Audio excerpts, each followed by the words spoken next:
Hello. Hello.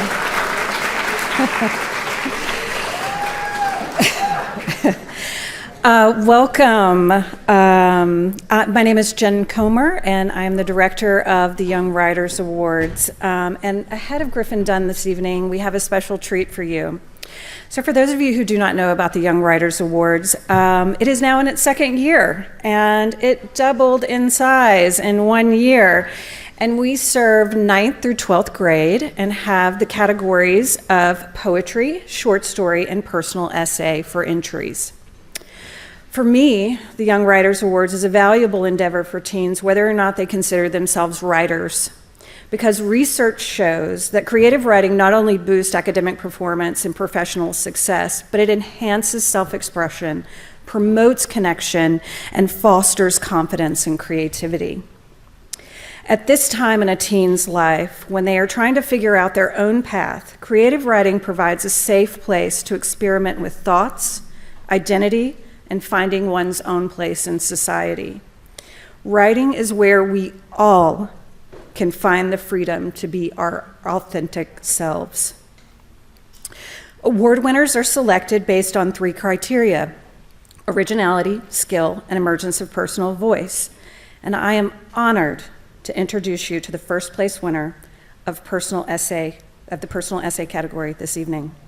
Chloe Crilly is a sophomore at Wando High School, and her work, How to Exhale, started as an exercise to help her manage her fear of change. And she said that along the journey of writing this work, she realized that those challenges brought her to where she is today, which is about to enter onto the stage this evening. Luckily for us, she plans to continue to explore writing in hopes that her words will inspire others to journey that path too. Please help me welcome Chloe to read a portion of her essay.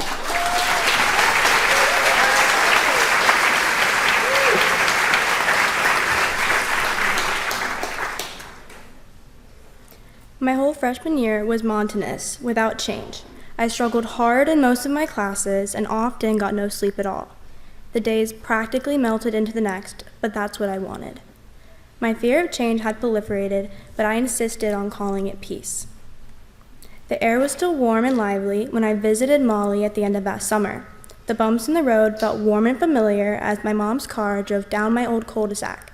Being there was like I had just stepped through a time machine. Her room looked the same as it always has. Photo booth strips from the 4th grade school fair were still pinned to her bulletin board, and the blankets we used for our forts were still neatly draped over her bed.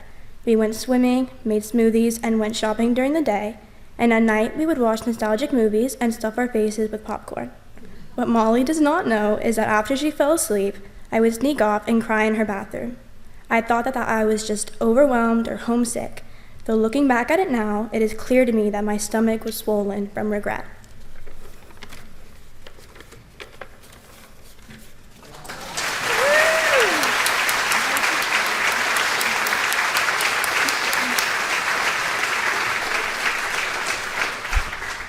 Ladies and gentlemen, Chloe Crilly, 15 years old, Wando High School.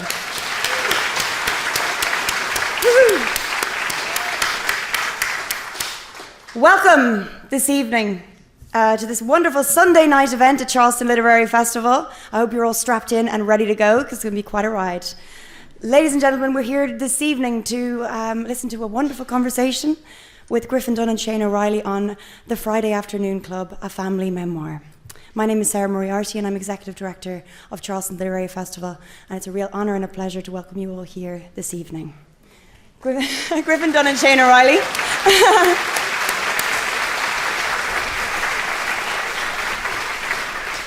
Griffin Dunne is an actor, producer, filmmaker, and now author. He is the producer and star of After Hours, a now classic film directed by Martin Scorsese, and the lead actor in the now iconic An American Werewolf in London. That movie sucked. And the now iconic An American Werewolf in London. He starred with the little-known pop star, Madonna, in the comedy Who's That Girl? He is also a beautiful and considerate filmmaker. most notably creating a sensitive and authentically insightful documentary about his aunt, the literary giant and social icon Joan Didion.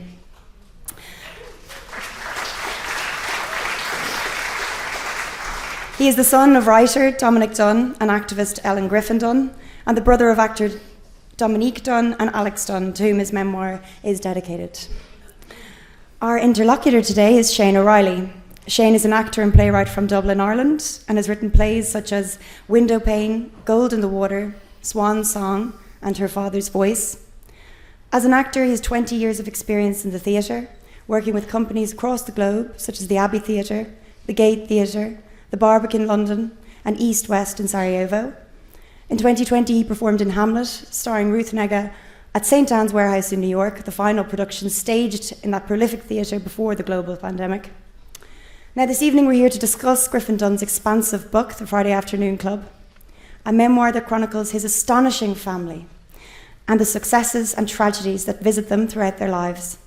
Populated with a cast of Hollywood, literary and political figures that, through their presence alone, tell a rich story of 1960s, 70s and 80s popular culture and society.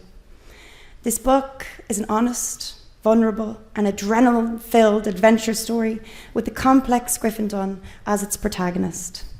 So Hollywood and celebrity memoirs are often an exercise in the pronunciation of celebrity and circumstances that are beyond the lived experience of the reader.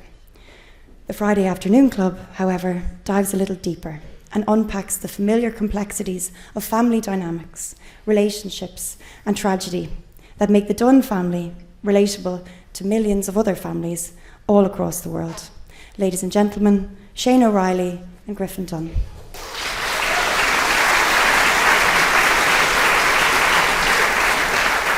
Thank you very much, Sarah. That was very kind. Thank you. It's always nice to have your CV read out in front of loads of people. If anyone's looking for a couple of actors, we're ready to go. I think one of us charges a little more than the other. It's a delight to be here with you all today and to be with the extraordinary Griffin Dunne and to talk about this book. To be able to talk about it all is impossible. It covers decades and is full of so many pearls that we could be here for weeks. But I want to start with quite a simple question, which is, what was the spur for you to begin to write this family memoir? Well, I've always known that my family is not terribly typical, that some pretty kind of crazy things happen along the way from generations before me. I've grown up on stories. I'm from a family of storytellers. And along the way, I've always, on my bucket list, was to learn Spanish and write a memoir. I'm still working on Spanish. And along the way, though, whenever I would hear a story that my mother had told me about my great-great-uncle, who started the Griffin Wheel Company that were the wheels on all the Pullman cars in America, I would always jot down and just sort of keep a list. At some point I just felt I'm ready to write this. And I thought I was going to write a sort of Sedaris, like Me Talk Pretty, sort of anecdotal things where our family members overlap the way David did so brilliantly. But then my editor said, well, that's a great idea, and it's sort of what we sold the book on, but why don't you write it chronologically? And that took me, I went, well, okay, now I've got to go to the Mexican Revolution, and I have to go to the Great Famine, and then I have to go to my parents, imagining my parents' childhood, and my father's being abused beaten by his father, and my mother's loneliness on a cattle ranch in Nogales, Arizona, on the border of Mexico.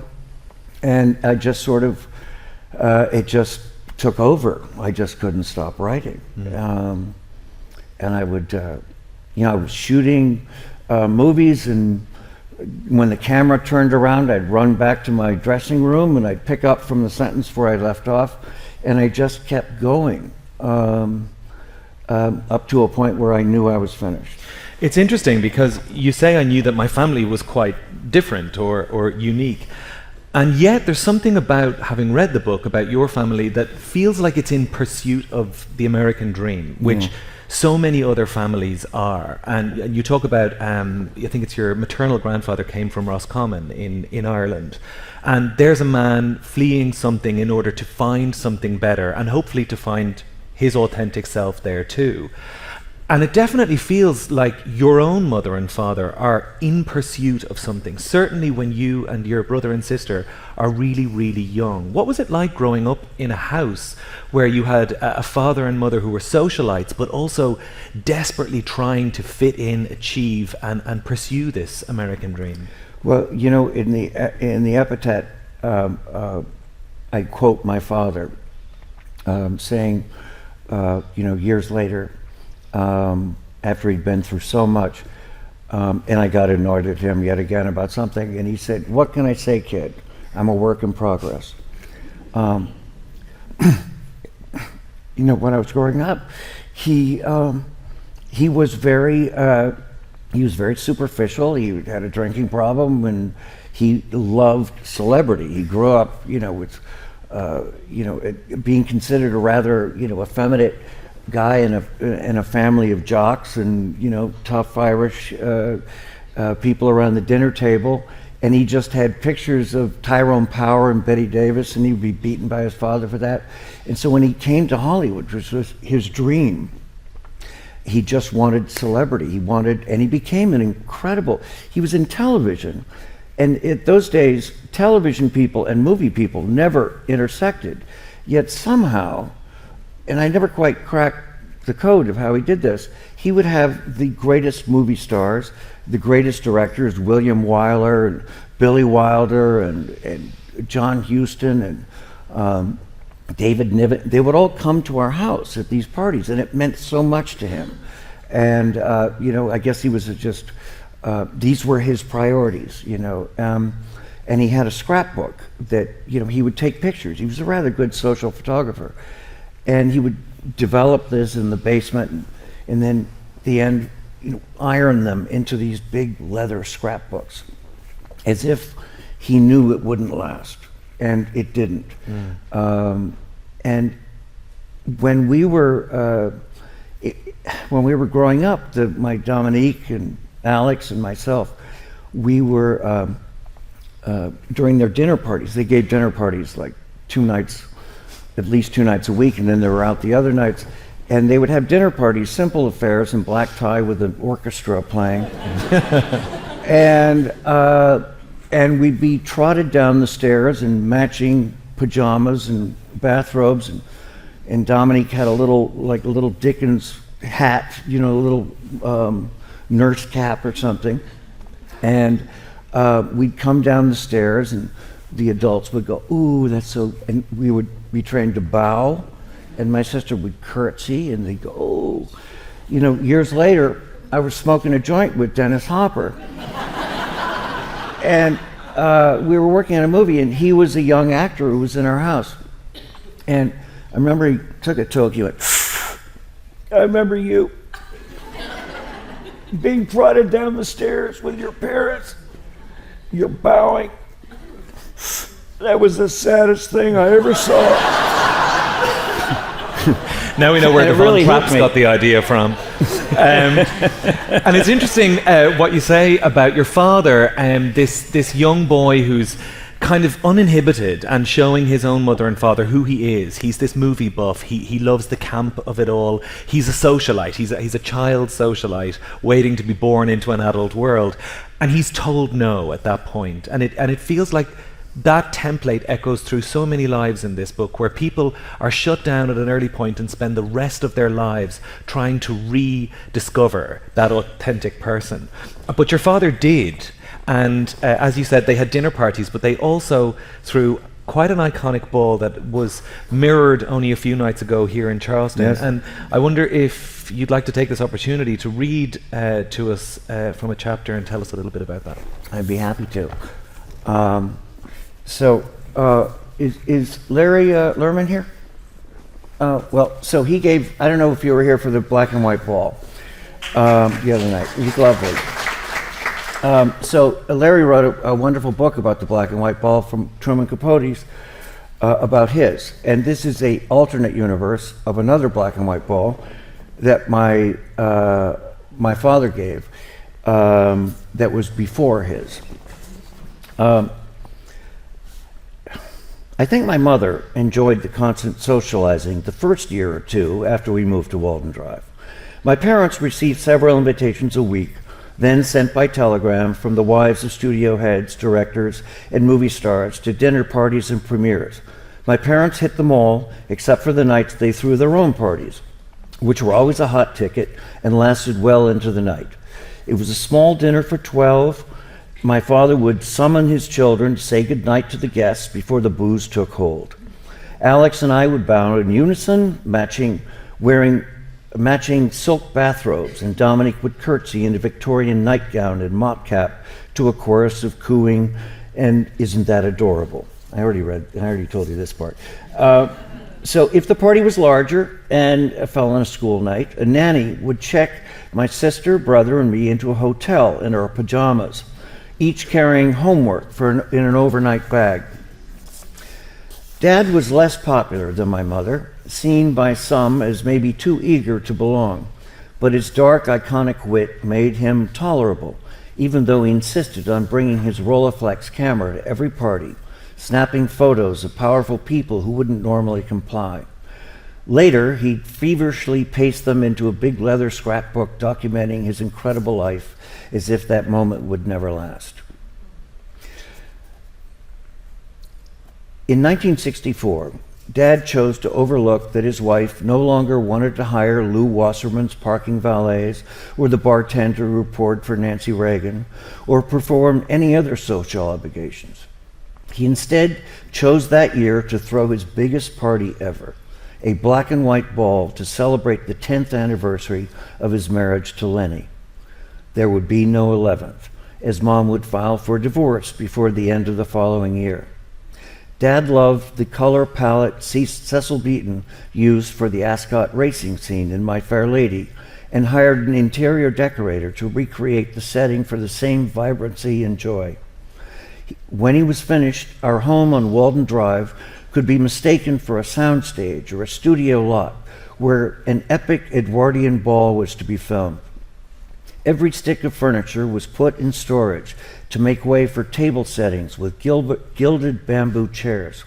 Rose gardens and fountains were painted on flats and placed behind the windows to create the illusion of moonlit gardens stretched in infinite distance. The backyard was tented over with dance floor for guests to swing to the sounds of Peter Duchin and his orchestra. Bottles of Dom Perignon were delivered to the Beverly Hills Police Department, and our neighbors were preemptively soothe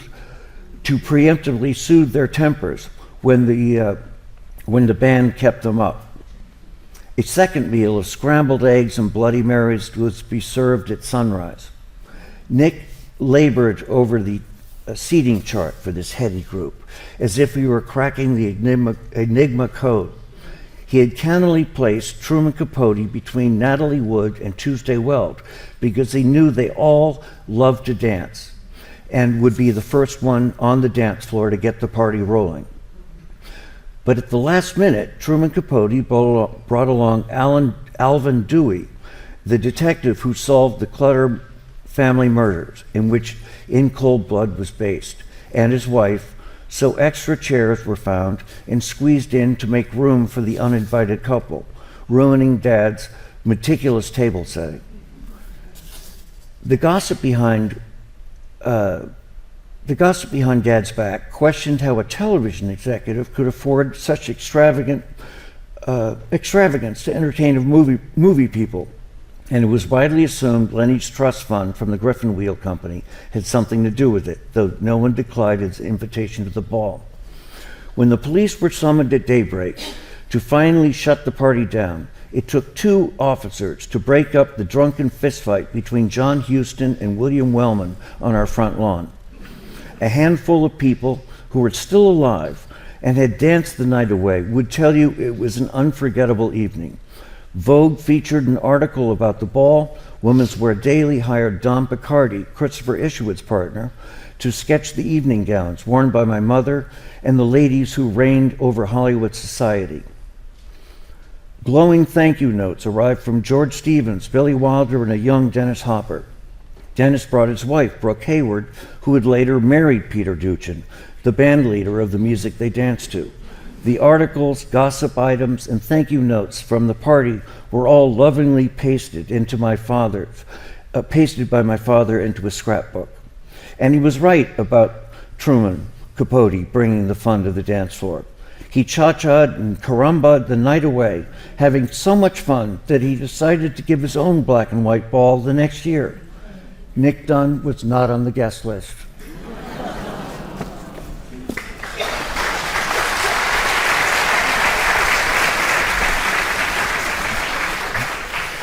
It feels a little bit like that black and white ball was one of the peaks in your family history, and that after that things started to shift and change. Your mum and dad divorced and started to go on two very separate journeys, but so did you. You started to go to school away from home. And I think the words you use on coming home from your first stint away are, I came home that summer of 1970, deflowered and flogged, and a very different boy from the one who'd left for Massachusetts 3 years earlier. Now, what does deflowered mean? Well, I was 13. And a lovely girl of 16, big fan of Anna Nin and erotic literature at the time, just took it upon herself to deflower me. So I meant that. But I was also, this school that I was at, it was very unusual for a kid from LA at 11 years old to be sent to a boarding school in Massachusetts. And it was a school called Fay School, which was also tough to say. And it was really a all boys, coats and ties, very, very strict school. And they had a corporal punishment, and the flogging came from, I got swats I gave the finger in a, Moby Grape had an album out where a guy in the band gave the finger, and it was like a collector's item. So I gave the finger in a football, my football picture, the first year I was there, and it was, the photos went all the way back to 1866 where there were daguerreotypes, and my picture landed right in front of the headmaster's office. So for the next 3 years, I'm waiting, oh my God, please, when is that? And they found it like 2 months before. I was exposed 2 months before, so I got flogged. But it was a really, strict school, and I went in, and much like, a kid who goes to prison on a minor charge, I came out a hardcore felon who could lie without my pulse ever rising, and which I believe has stood to you to this day. I'm still lying. Absolutely. I think there's something as well that's feels like your childhood kind of got accelerated. Your parents separated. You went off. You were deflowered and flogged. But when you came home to a mother who was ready to speak to you like an adult and to talk to you about your father too, about his sexuality and about the man that she had been in a marriage with. So it suddenly feels like, certainly in the reading of the book, the jump from childhood naivety and the finding James Bond in your swimming pool when you come home, which was a little bit different to the way I grew up in Ireland. We didn't have swimming pools. Otherwise exactly the same. But talk to me a little bit about that period of coming home and discovering your mother as the human being she was, and not this idolized maternal figure. Well, my mother, she was the one who decided to divorce and left my father just bereft. He was devastated, but he was also closeted, and I was, quite young and not really that aware when I came back from school on a particular spring break or whatever it was. And by then, my mother had like a whole new set of friends that were mostly, excuse the derogatory term, she would call herself a fag hag. And they all drank so much, and they made her so sad. Just this crowd, and at one point she realized they weren't her friends, and she kicked them all out. But what that meant was I actually was responsible for that, because they were just sort of exploiting her somehow, and so she kicked them all out, and I then became her drinking pal. And while she would give me a glass of wine like the kids do in Europe, but she would also drink and confide about her loneliness, and would tell me, at quite a young age, that like a trip that we took, my father and I took to Hawaii some years earlier, that he brought along his boyfriend.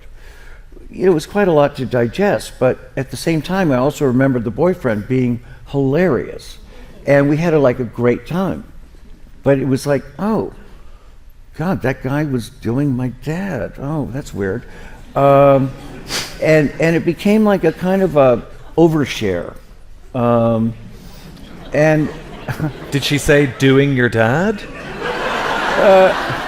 no, I think I wrote that. One thing to learn the information, but to have your mother say... No, she didn't say it like that, but she would That guy's been doing lay your it out, and dad. it would be like, huh. But it also sort of made sense. But it was, as you were saying, it was growing up pretty fast. Yeah. And I'm the oldest in the family, and I took the responsibility of being the man of the house very seriously, and I felt very protective about my mother. And when I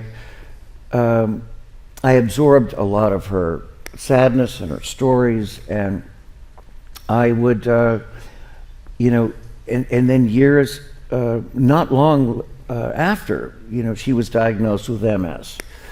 And I remember her coming down the stairs to give an announcement to my brother and sister and I.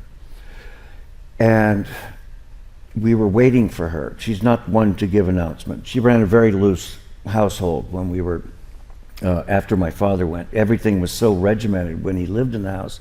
And when he left, we had rice and beans on the oven, and we would just serve ourselves and eat in front of the TV, and friends would come and go. But she said, I need to talk to you about something. And so we were sitting there waiting, and she came down the stairs, and she had a cane. And she said, well, I've got MS, and explained, and I'll probably be next on a walker and next on a wheelchair. And that's exactly what happened. So all three of us just, she was an incredible woman. Yeah, and it feels like your family passes around the totem of leadership, that there's times when it's someone's turn to step in. Absolutely. And for you as a 14-year-old, you're drinking, you're smoking, you're driving a car, you pass the Tate murders. Just on a side note, you happen to find yourself at quite a few iconic crime scenes. Yeah. You were at the Tate murders, John Lennon's assassination, and a few weeks after Chernobyl had exploded, there you were passing by in a train. Now, some people would call it coincidence, but I think we're going to find there's another book written in about 10 years' time that draws a line between all these issues. Your sister also in that period, a little bit later on when she's living with your mum, and you're heading into adulthood, and your eyes are set on acting. And your sister has established something called the Friday Afternoon Club. Mm-hmm. She's also an actor, and she's hanging around with absolute deadbeats like George Clooney, people nobody would ever hear of ever again. And you head off to New York City with another little-known person called Carrie Fisher. Tell us a little bit about that departure. Well, I was desperate to be, an actor, and I had dyslexia, so I had a terrible time getting a job, and they do cold readings, and so I was a waiter, and my favorite job was a popcorn concessionaire at Radio City Music Hall. But during that time, Carrie Fisher was my best friend from the time we met when she was 15 and I was 16. And when she came to New York to be in the chorus of her mother's, Debbie Reynolds, of her mother's Broadway show, I was, living in the East Village in some dump, and I would stay at her hotel, and they'd do my laundry. And she fell in love with New York. And Debbie Reynolds called me backstage and said she wanted her daughter to have me as a roommate. She wouldn't let her live alone. And so we became roommates. And she said, I know you were in love with your little dumpy apartment, and but I want you to be in this. And it was a nice building with a doorman and on the Upper West Side, and I'm a village guy. I didn't want to live up there. And but we just had this like adventurous, hilarious time in New York. And we were both, struggling. I'm working at Radio City Music Hall and, bringing home Rockettes for her to meet. And she says one day, and she's going on auditions as well, and she said, listen, I got this job today. I go, what? Oh, great, congrats. Well, it's going to shoot in England. I'll be gone for a while. You can bring all the Rockettes home you want. Not that I ever did, I really didn't. But I go, well, what's the job? She goes, oh, it's a really stupid script. It's called Star Wars. And it shoots in England. It's with this guy, Harrison Ford. You wouldn't know him. I said, I do know him. He was the carpenter to my aunt and uncle's house. And I used to, help him build the deck, and he would bring out a joint and I wouldn't be able to complete a sentence. His stuff was so strong. And I worship this guy. And so she was off doing this movie. And then she would call me from England, go, oh my God, this movie is so stupid. There's we're running down hallways with ray guns that don't have a trigger, and there's a big monkey that chases after us. There's a little guy in a trash can that's wheeling along. This movie's going to be such a flop. And so she finished the movie, and then there was a premiere. Or it wasn't even a premiere, it was a sneak preview at the Ziegfeld Theater, the biggest theater in New York. And somehow the people in the science fiction world, they just got beams from another planet to go to the theater. And we saw, and the studio saw for the first time, people saw the very first time Star Wars had ever been seen. And, it was from that moment, it was like movies changed, our friendship changed, because I don't know, when you're struggling and then your best friend becomes one of the most famous people, and it was, it changed people around me, and one of the doormen of the building, Liam, who I knew everything about his family and all that stuff, and I come in one day and he goes, good afternoon, Mr. Fisher. Oh, Mr. Fisher, what the? And it's me. And, and then people around would just change, and they would toward me, and they wanted to get to her. And it was, I was still selling popcorn. So, I kind of had to our apartment was now filled with these musicians and movie stars I idolized, and Paul Simon and James Taylor, and it was like, this isn't my place to be, And it reminded me of, being a child with all these other icons. That wasn't my place either. So, I said, I gotta move, I gotta go back to my hovel, and, I'm not ready. This isn't my place yet. And then, my career sort of caught up, and our friendship picked up where it was. But it was that was our friendship. I think you write here that what you said to Carrie was, "You've arrived. I haven't even left." Mm-hmm. And it is like history repeating itself. You've suddenly discovered yourself in somebody else's dream once again. Exactly. It started with your parents, and now you're in Carrie Fisher's. And so the trailblazer that you are, the adult, the grown-up, you burst out and you start again. You want to tell your own story. You mentioned your aunt and your uncle. Sarah kindly mentioned it in the introduction, but you've made such a beautiful documentary about your Aunt Joan Didion, a woman who is also astonishingly complex, a literary giant, an icon, and what you capture are so many beautiful, insightful moments about family and her vulnerabilities and who she was. Tell us a little bit about I suppose it's a long story, but the relationship between your family and Joan and John. Yeah, it was my father and his younger brother, John's wife, John Gregory Dunne, great writer. They were incredibly close when John and Joan first moved to Los Angeles in 1963. My mother actually found them their house. And my father was at the peak of his social powers, and John and Joan were their guests. And John was introduced. Oh, this is Dominic Dunne's brother. And within, as my father's life went into free fall, John and Joan became the next vanguard of filmmakers and screenwriters. And Paul Schrader and Steven Spielberg came to their homes, and it was a new generation of filmmakers. And then my father was then, if he was introduced, he goes, "Oh, this is Joan Didion's brother-in-law," and it was just a complete reverse, and it caused a lot of tension.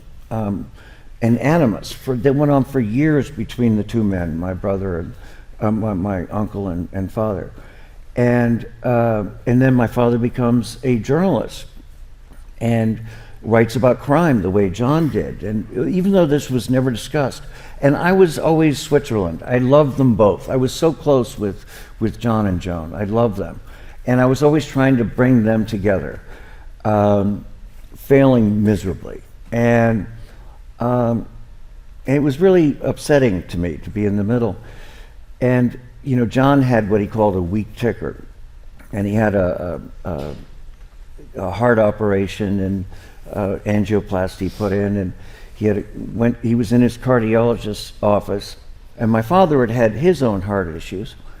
And one day, a year before John would die, Dad walks into the cardiologist's office, and it's the same doctor. They had no idea. And they just look at each other.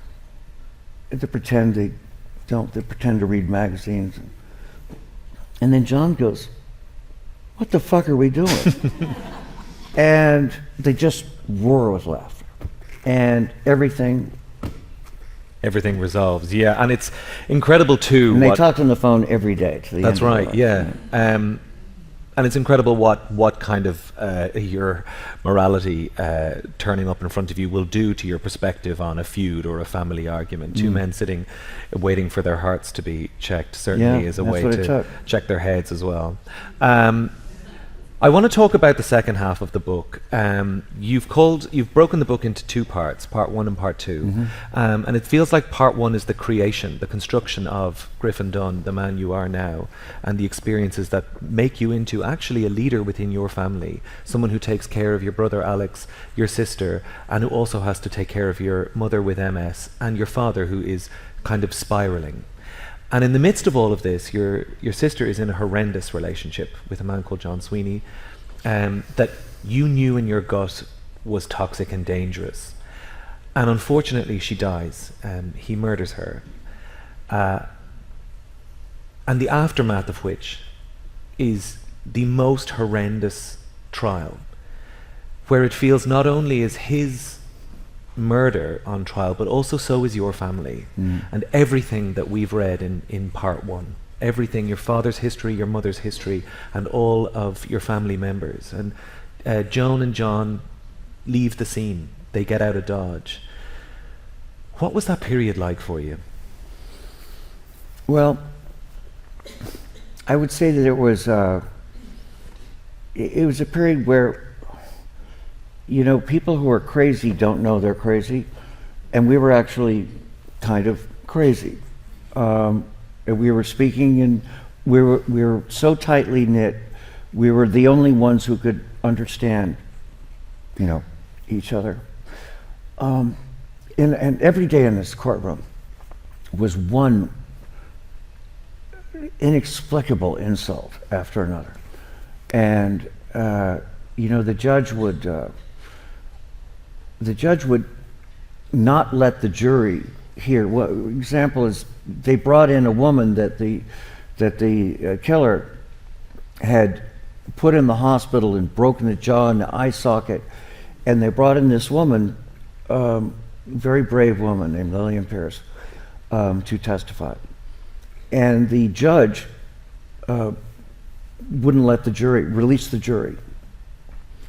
And they missed her testimony, and they missed the killer being outraged at hearing this and getting up, almost as if to approach her, or either, I don't need this shit, and walking out, and being wrestled to the ground and fighting with these bailiffs.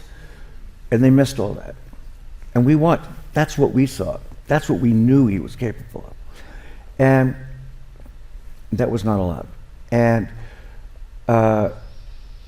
it's just an example every day. And then the verdict comes in. It's a terribly soft verdict. He only ended up doing 3.5 years.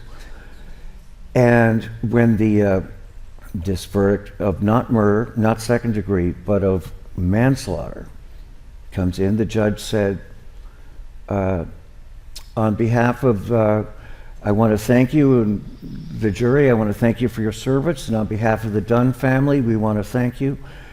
And my father, this lion of a man who was a war hero, you know, he stood up and he said, "Not for our family. Don't thank them for our family." And he said, "Sit down, Mr. Dunne, you're going to be thrown out." He goes, "It's too late. It's too late. And you've already passed it." And he walks out, and we're just swarmed by media. And he explains what happens. And that was a defining moment in his life. And it became the basis of him writing about crime trials. He seems to step up in your life from that moment forward. He becomes this figure who tells you about his time in the war, who starts to reveal more and more. And if I may, I'll very quickly just read what you wrote about the end of that trial. You say, "People far more enlightened than I am say that forgiveness is a choice that frees us from the bondage of hate, and that to forgive is the purest form of love. I choose not to forgive or forget, and as long as I am no longer bound by hate, I'm happy with the quality of love I have for my family and friends, even if it falls short of its purest form. I wish only the worst for Sweeney, but am most content that he rarely crosses my mind or intrudes on the memories I cherish of Dominique. I can let go of the hate, but will never let go of missing her. This is my choice."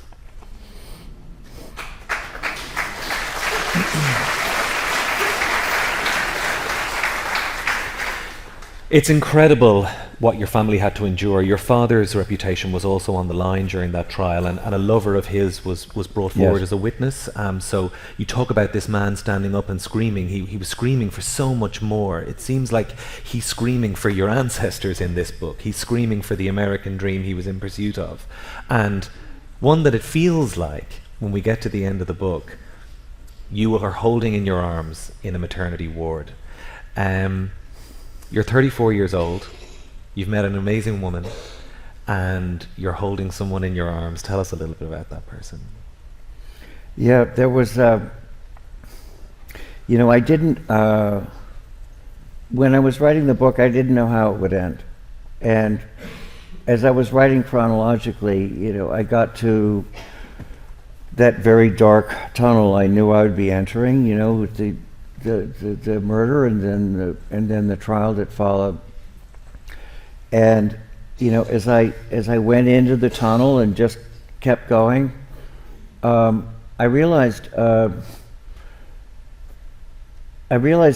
it was a part two, and I took the opening of that chapter I was starting with the night we all heard that the phone call that she was on life support, and I opened the book with that, and then as I went along through my life, I got to the part of meeting the mother of my daughter and our wedding and her birth, and it was I was on location shooting a movie in North Carolina, and incredibly, she just agreed to have this baby in this country hospital, and complications ensued, and there had to be a cesarean, and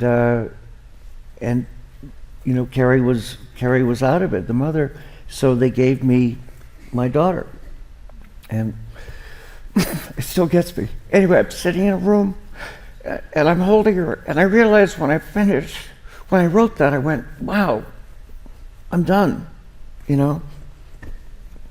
Yeah. I started with death and I end with life, and I began a new chapter. But Absolutely. it wasn't a cloying way to do a sequel. It was just, I'm done. Yes, and you also, I'm hastened to read it but maybe I can take the burden from you and I can read it for you. The last line of your book, "Oh, Dominique," I whispered, "look what I have. Isn't she beautiful?" There's such a beautiful conclusion there, and your daughter's an actor. So she's taken was up here, she had an yes, incredible time. absolutely, and the story continues.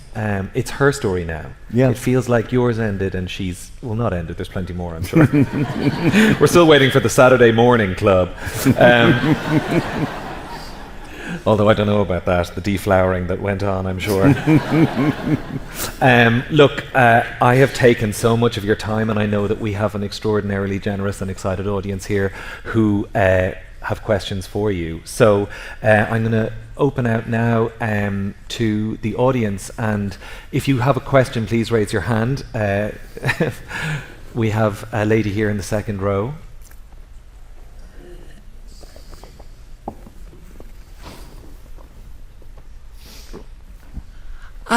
Thank you so much for coming. This is a wonderful event.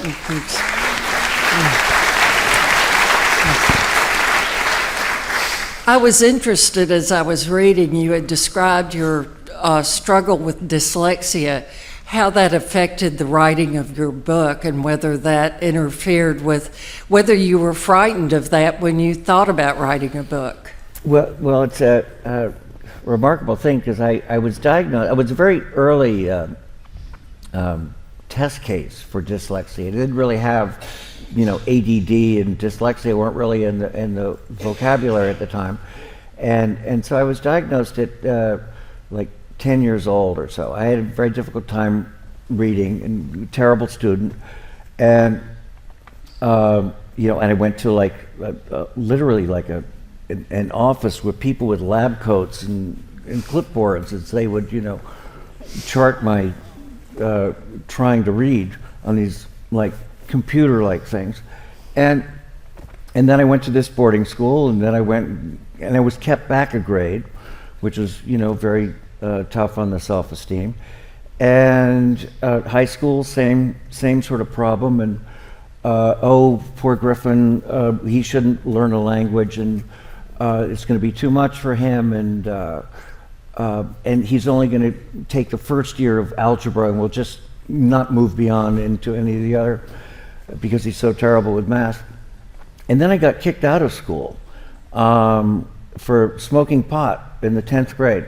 Now I was kept back a year, so I would have been a senior. But I never pursued college, just assuming I would never get into a good college, and that's when I wanted to become an actor. And the most remarkable thing was, I was so ashamed of being a high school dropout that when I came to New York, all my smarty pants friends who went to college and were older than me, I was much younger than everybody, were talking about books and things that they had read. And I would go to the New York Public Library and like check out these books or sit in the map room and read them. And the dyslexia just went away. Once I wasn't told I was stupid. And I didn't have these teachers feeling sorry for me. And I could just pursue what I was interested in. Once I liked something, once I understood a subject, I had no problem reading. So it sort of went away. Every now and then I'll jumble up, and don't give me a check to add up the tip. But as far as like, I became a voracious reader. It used to intimidate me. But I mean, I've got, 2 books going a month, and I go fiction, nonfiction, and it's just never stopped. So I had no problem writing it and finding my voice. There would be a hell of a lot of spelling mistakes or different sort of, word in the wrong sort of place, but it was never that I just would reread and go, boy, I can't believe I did that, and fix it. But it never felt like I was held back by dyslexia writing the book. Thanks very much. Is there another question? Yes? I think the lady will bring you a microphone, just.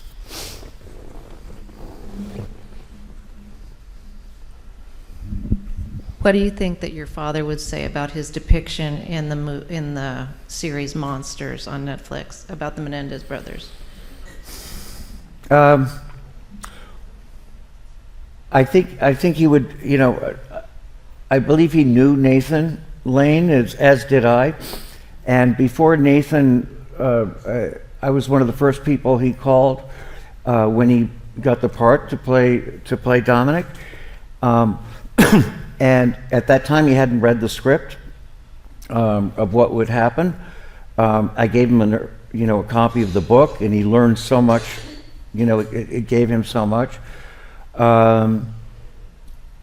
So his portrayal, Nathan, he would have had no problem with the portrayal, and he did a very, very good job. And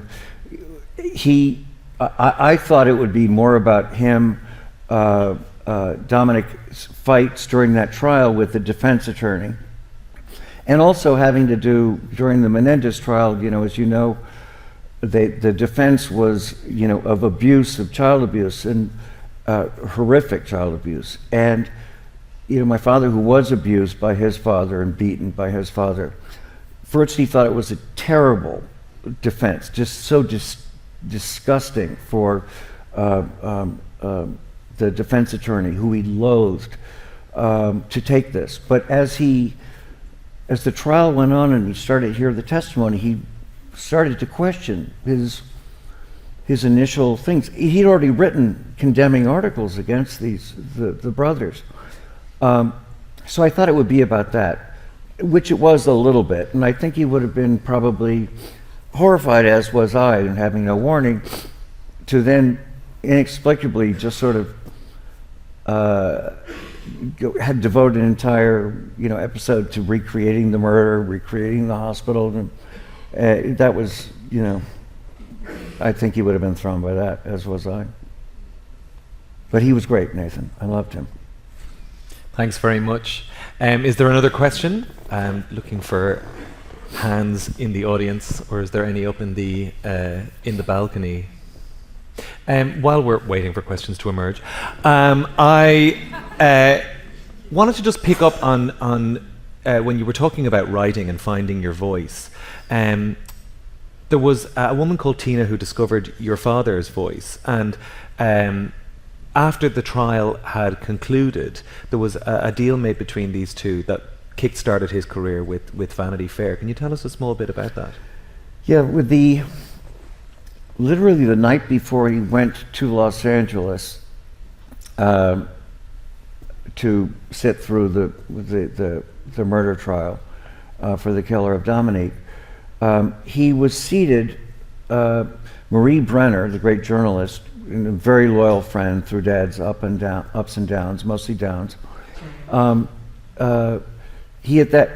who had been once so social, stopped really going out, and he had few friends left. But when he did go out, he didn't want to be, asked and like dined out to talk about Dominique. And so he really kind of had to be coaxed by Marie Brenner to come to this dinner, and she seated him next to Tina Brown, who was just starting to take over Vanity Fair and reinvent it. And for some reason, he just got a feeling from her. And he just started talking to her at the end of the table, just the two of them, very intimately. Other people trying to maybe overhear. And he talked about, I'm going to Los Angeles, and I don't know anything about the legal system, and I don't know what we're in for. And I'm just so scared, I'm so nervous. And he was just so worried about my mother's health, becoming exacerbated and by the MS being, strengthened by this trauma of going through the trial. And Tina listened, and she said, she'd never heard this story of what a family goes through. And she said, keep a diary or make notes, or if you write about this, I will publish it. And it gave him hope. And he wrote this unbelievable piece that, quite honestly, at the time when it came out, it got a great deal of attention. But it was also, for me as his son, and for my brother, it was so personal. But it took some time for me to realize this was an incredible document of victims' rights, of what a family goes through in the court system when they don't realize how the judicial system works. And it's become, a piece that I give anyone who I know will be part of my life. I said, you don't know anything about me till you read this. And not only did my mother not get worse physically from this, she became, like my father, in her way, a victims' rights advocate. And she started a group called Justice for Victims of Homicide in California. There was a group called Parents of Murdered Children that was so supportive to us. It was started by Sharon Tate's mother, Doris Tate. And they came to our trial every day. But she didn't want a support group. She wanted to start a group that would change laws or create laws that were for victims' rights. And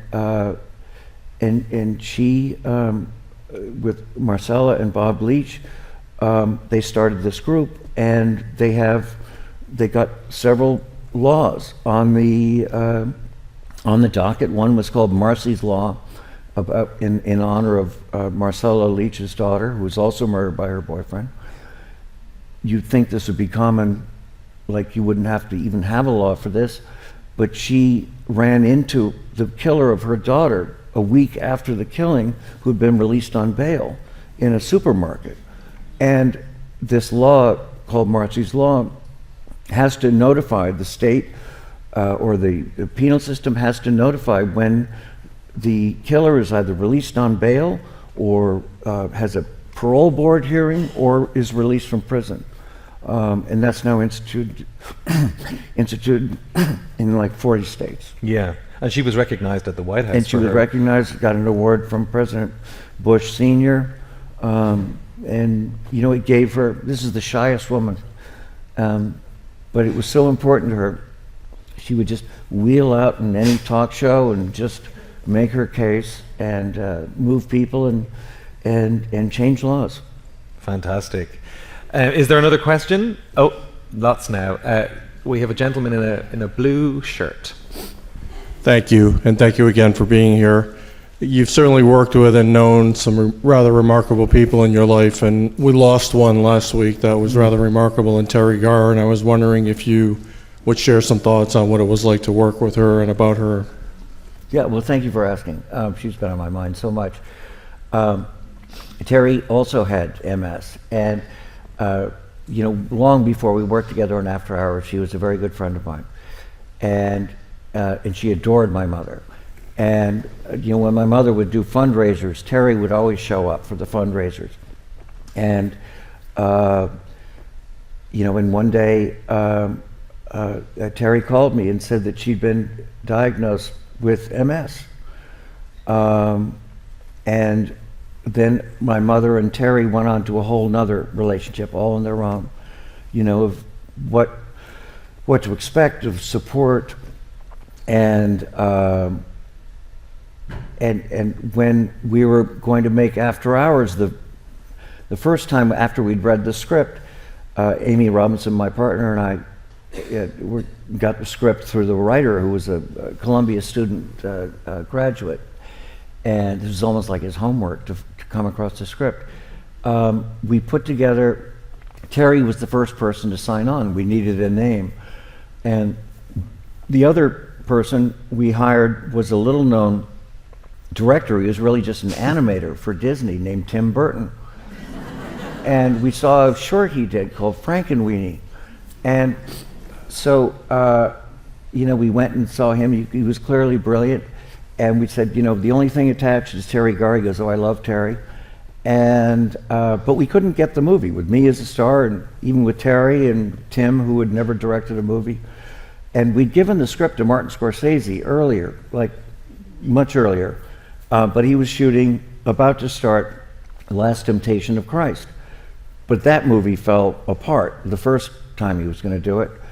And when he was going to come back, he, on a flight from Casablanca, After Hours was at the top of the pile, and he said, I love the script, I want to do this. So it came to us to tell Tim. And Tim went, wait, Mr. Scorsese wants to make this movie? I will never stand in the way of Mr. Scorsese.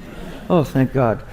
And like 3 months later, he was offered somebody else. Warner Brothers realized he was a genius and gave him Pee-wee's Big Adventure, which kicked After Hours' ass when it came out at the same time, by the way. But when Marty came involved, we said, the only thing that's attached is Terry Garr. And so Terry and I finally worked together, and God, we had so much fun. She was so hilarious. And, and I wish I'd seen her more recently and later in life, but the last time I saw her, it was like my mother, deja vu toward the end of her life all over again in the last few. It's the insidious disease. It just lingers and lingers. And we were at the restaurant in the Hamburger Hamlet, and she was with a minder, a nurse. And just like my mother, toward that period, very difficult to hear, and you have to lean in, and you're doing all the talking because it's mostly one-sided because it's so difficult to hear. It was terribly painful. So I just know, as my mother was when she came to her end, she was finally at peace. But she was so strong, so brave. And After Hours has had a resurgence in terms Yes. of how it's recognised, and there's an extraordinary chapter in the book on how Martin Scorsese gave you some key direction that you found very difficult to maintain, but unfortunately we've run out of time to please do ask Griffin to tell you that story when he's signing your books a little later on. Ladies and gentlemen, and Sarah Moriarty and everybody at the incredible Charleston Literary Festival, thank you so much for having us, and please give a warm round for Mr. Griffin Dunne.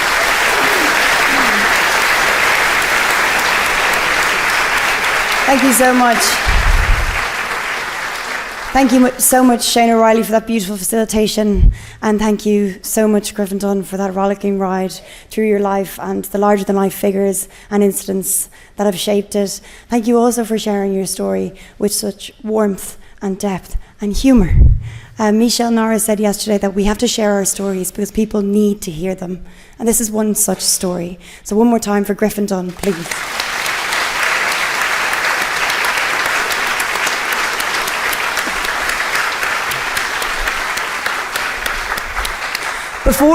Before you all gallop off into the night, I have two very important announcements.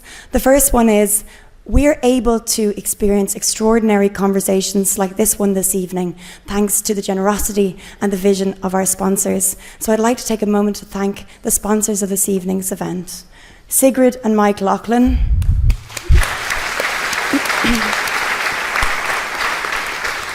Russell Holiday. and Alla and Ralph Isham. Where are you? So all of our work at the Literary Festival is possible thanks to all of our donors and sponsors, and of course our wonderful audience members who come out. So my second message is Griffin Dunne will be signing books at our pop-up bookshop, Buxton Books, in the back of the house. So you can buy a copy of the book for your friend, your granny, your auntie, everyone you know. The holiday season is coming. What's better than a personalised book, signed, personalised by Griffin Dunne? Exit out the back, through the bookstore, and join the signing queue. Thank you so much for coming out to Charleston Literary Festival. Well done.